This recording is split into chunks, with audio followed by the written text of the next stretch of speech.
కుమారుడు అనుగ్రహింపబడెను. ఆయన భుజము మీద రాజ్యభారమును.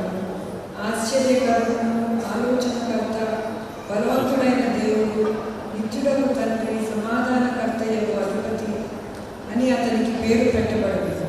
ఇది మొదలుకొని మితి లేకుండా దానికి వృద్ధియు క్షేమము కలిగినట్లు సర్వకాలము దావీదు సింహాసనము రాజ్యమును నియమించును.